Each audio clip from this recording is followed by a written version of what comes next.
What's up, YouTube? This is Red Devilosa from Red Devilosa Reviews. Today marks the 10th anniversary of what I consider to be one of my favorite films of all time, The Perks of Being a Wallflower, based on the novel of the same name written by Stephen Chbosky, which he was also the director and writer for the film as well, so there's a fun fact. I initially planned to break down the entire film with my good friend Unity from Unity Reviews and Analysis that lasted for an hour and a half. But unfortunately, I had some technical difficulties which pretty much snuffed the breakdown. Given that both of us are dealing with college and I would really like to cover this film, I decided to break down a scene from the film as a happy medium. I will say that if you haven't watched this movie, please do. I highly recommend it. It's only 103 minutes of your time. With that being said, there's a lot of great scenes in this film, from the tunnel scene, to the party scene, to the cafeteria fight, to the accepting love scene, and of course, we are infinite at the end, and much, much more in between. I've decided to cheat a bit and talk about a scene that isn't actually in the movie, just to be a little bit different from the other great scene breakdowns. But before I start, I thought it would be nice to have someone help me out with a particular deleted scene. Thanks for having me here. After all, it is my birthday. Let's talk about this deleted scene. From what we saw here, Charlie sits with Susan in the first day, indicating they know each other well before. And she is played by Julia Garner. She's great in The Assistant and Inventing Anna, even though Inventing Anna is a pretty shit show. Should not be Emmy nominated, but Julia deserves to be. And Julia's character Susan told him he could not sit here, so he moved to another seat, just to say, "No, you can't sit with me." Wanting Charlie to leave, despite he really doesn't want to, as he is dealing with a lot of mental issues, wanting to get better. You see, I haven't really talked to anyone outside of my family all summer, but tomorrow is my first day of high school ever, and I need to turn things around. With the final dialogues in this scene, Who's that guy? Nobody. doesn't want to admit she knows him. Compare this to the original cut. Maybe my old friend Susan would want to have lunch with me. In middle school, Susan was very fun to be around, but now she doesn't like to say hi to me anymore. All done in one sentence, and there's nothing really wrong with it. But if you combine it with another deleted scene, one that shows that Charlie's friend who committed suicide dated Susan before, it adds to why Susan doesn't want to be with Charlie. Not only that makes sense for Susan to pretend she doesn't know him, it also adds more to Charlie's arc to overcome in the movie, overcoming his mental illness with the help of other people he found, but adding more of that requires both deleted scenes. After he lost everyone close to him, Maybe my old friend Susan would want to have lunch with me. It's crazy, isn't it? How's your first day going? It's very fun to be around, but Nobody. Hey babe, this next one might be a little... and I wouldn't make you nervous. Your brother just gave this to you? Yeah. My dad said.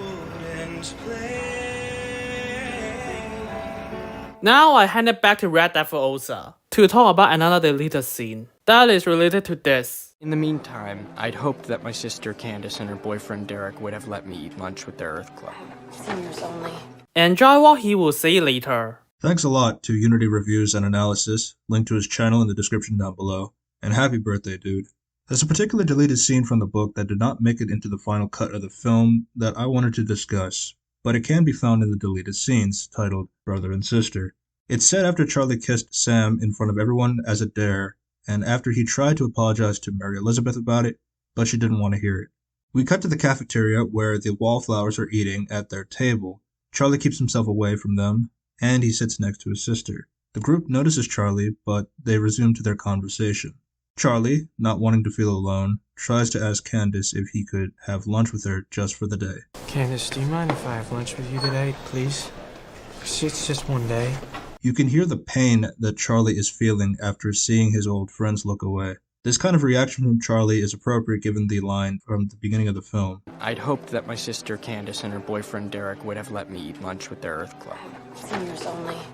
I appreciate the little bit of continuity with the deleted scene, showing that Charlie is aware of how his sister would feel if he sat next to her for lunch. Candace did not seem to notice Charlie sitting right next to her before the exchange, as she's taken aback once Charlie speaks to her. She seemed to be zoned out and recluse until it was broken by Charlie.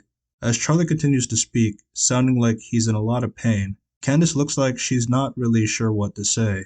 Whatever was going on in her head was too much as she apologizes to Charlie and leaves the table. Charlie snaps out of what he was feeling and follows his sister outside of the school. Charlie presses Candace about what's wrong until she can't help to break down in Charlie's arms. Whatever it is that's going on in Candace's head must be too much. In the hug, Charlie is a bit confused with this exchange, but he assures that she can tell him what's wrong. What's wrong? I need your help. We cut to little Candace and Charlie, where she is applying nail paint on Charlie. I'm gonna get in trouble. Don't worry, I protect you. This coming in after the hug, plus the shot of Candace and Charlie's hands right after, indicates that this time Charlie would have to help or protect his sister from whatever's going on. I also found it neat how this is solidified with how Candace's hand is over Charlie's in the flashback and how that flips in the present day. Just the little things. When it comes to this line from little Candace as well, there is the moment from earlier in the film when it came to Ponytail Derek after he slapped Candace, which gets Charlie to try and come in to protect his sister, which we will come back to on that one. We get a zoom out and it looks like they're sitting in a waiting room, which might be connecting some dots here as to what is going on. Candace is grabbing tightly to Charlie's hand, and she's using the other hand to hold on to Charlie's arm, all with the same zoned out expression as she was in the cafeteria. There's a sense of anxiety as to what is about to happen. On the other side, Charlie looks uncomfortable in the scene as he checks the clock a few times. As Candace is called in by a nurse, Charlie pushes Candace in the direction while looking back at the clock. We continue the non-verbal footage as we see a mix of little Charlie and Candace on swings, while older Charlie is on a swing, watching a mother feed her child, which should solidify as to what exactly Candace is doing, which is confirmed with the next shot of the door that says Mill Grove Clinic. Before I talk more about this aspect, let's finish up the scene. Charlie apologizes to Candace for not staying in the clinic for so long. Sorry I had to leave. I just couldn't sit in there any longer, but I got you some food in case you get hungry. Charlie does everything he can to make sure Candace feels better as to what happened, getting her a blanket and just making sure that she's fully attended to. Charlie trails off as he looks at his sister again, which gives the next set of lines a bit of a gut punch. You're a much nicer person than me. Oh. Well, don't say that. It's not true. There's just something about the pain from Candace's voice as she sees all of the nice things her brother has done for her, to Charlie's calm voice with the look of concern as he doesn't want to accept the idea that his sister is bad or anything like that. Candace can't help but think about how she believed it was wrong for her not to have Charlie sit with her on the first day. I'm sorry I didn't let you eat lunch with me on your first day. No, it's okay. It's okay. Charlie squatting down and lowering his voice helps connect to Candace much more on a personal level, as he's assuring that whatever he went through in the past is not as important as to what is going on with Candace in this moment. We've seen Charlie do this at other points in the film, where he is able to put others before himself, even if he's going through a lot in his head, something that Sam pushes back on later in the film. It's really sweet and everything, but you can't just sit there and put everybody's lives ahead of yours and think that counts as love. He continues to comfort Candace. Hey, how about you lay down? Get some rest. Okay? It's gonna be alright. As Candace starts to lie down, she thanks Charlie as he starts to massage her head.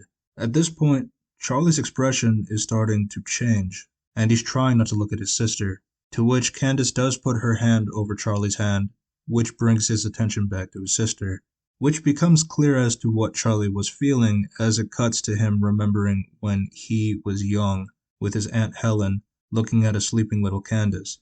As we know, the film has these moments sprinkled within the movie with Aunt Helen, so it makes sense putting one when there's something similar going on right now.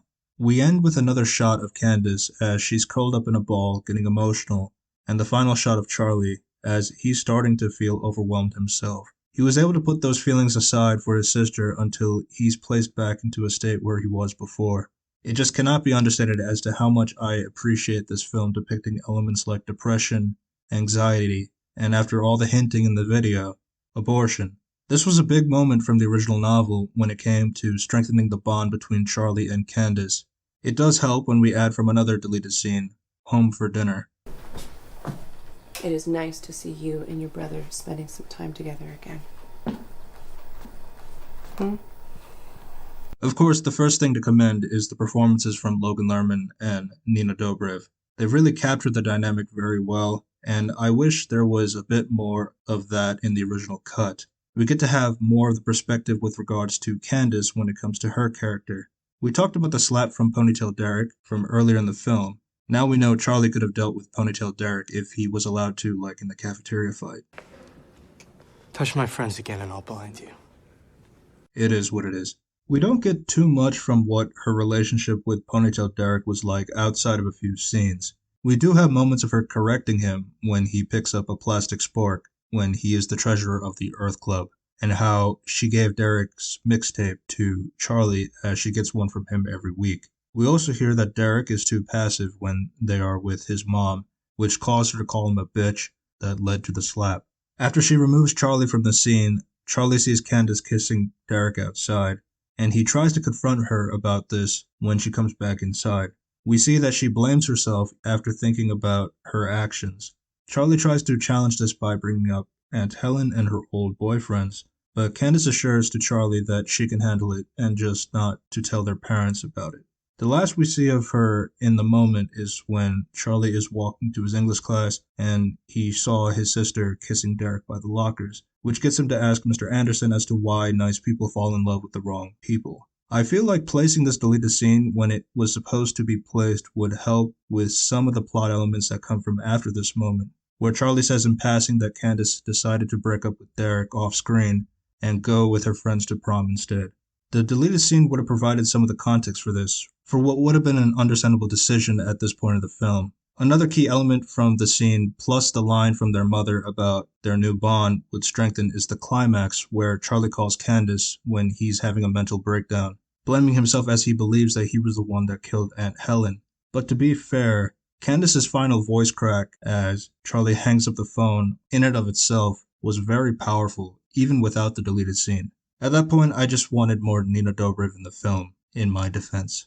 According to Stephen Chbosky, this was the last deleted scene that remained as he really wanted the scene to be in the final cut.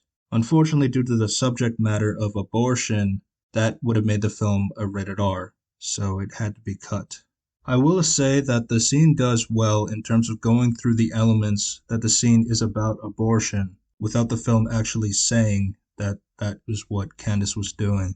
Given the cuts between her turmoil to them sitting in the waiting room and Charlie sitting on the swing watching a kid being fed by their mother, it does enough to paint the image of what's happening.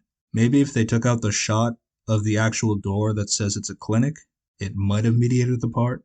It's tough to say, but I still love the film the way that it is, and I can appreciate the effort that a scene like this exists at the same time. Let me know in the comments down below on what you thought about the perks of being a wallflower. And thanks again to Unity for the cameo. Link to his channel in the description down below.